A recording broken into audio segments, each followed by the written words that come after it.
ഇന്ന് നമ്മുടെ വീട്ടിലെ കുടംപുളിയുടെ വിശേഷങ്ങളടങ്ങിയൊരു വീഡിയോയാണ് ഞാൻ ചെയ്യുന്നത് കേട്ടോ. വീട്ടിലൊരു 3 കുടംപുളിയുടെ മരങ്ങളാണുള്ളത്. അപ്പോൾ രാവിലെ തന്നെ നമ്മൾ പുളി പിറക്കാൻ വേണ്ടി വന്നപ്പോഴുള്ള കാഴ്ചയാണ്. മുറ്റത്ത് കുടംപുളിയുടെ ചൂട്ടിലൊക്കെ ധാരാളം പുളികൾ വീണിങ്ങനെ കിടക്കുകയാണ് കേട്ടോ.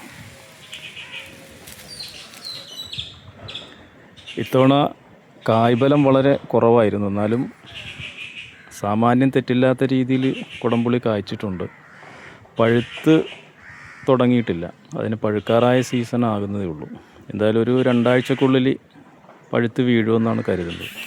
പഴുക്കാൻ തുടങ്ങുമ്പോൾ നമ്മൾ പറിക്കും. പച്ച നിറം മാറി മഞ്ഞയാകുമ്പോൾ തന്നെ നമ്മൾ പറിക്കാൻ തുടങ്ങും.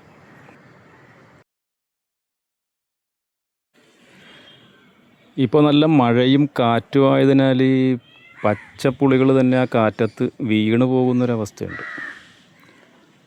അപ്പോൾ അതുകൊണ്ട് അതൊരു വലിയ പ്രതിസന്ധി നമുക്ക് സൃഷ്ടിക്കുന്നുണ്ടെന്നുള്ളതാണ്.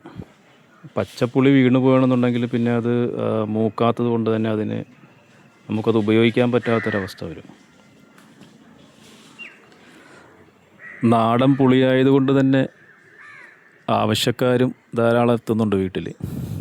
നമ്മൾ തനി നാടൻ രീതിയിലാണ് ഇത് വെയിലത്ത് വെച്ച് ഉണക്കി പിന്നെ എടുക്കുന്നത്. മാത്രമല്ല, വെയിലത്ത് വെച്ചതിന് ശേഷം രാത്രിയിൽ നമ്മളിതിന് പുകയിട്ട് കൊടുക്കാറുണ്ട്. പുകയിട്ട് കൊടുക്കുമ്പോൾ നല്ല രീതിയിൽ നമുക്ക് ഉണങ്ങി കിട്ടുമെന്നുള്ളതാണ്. സാധാരണ കുടംപുളിക്ക് നമ്മൾ പുകയിട്ട് കൊടുക്കണം, എന്നാലേ അത് നല്ല രീതിയിൽ നമുക്ക് ഉണങ്ങി കിട്ടും. അല്ലെങ്കിൽ അത് ചീഞ്ഞു പോകുന്നൊരവസ്ഥ ഉണ്ടാകും.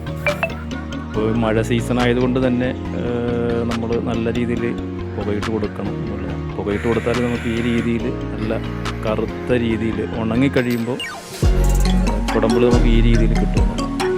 വീഡിയോ ഇഷ്ടപ്പെട്ടാൽ സപ്പോർട്ട് ചെയ്യുക.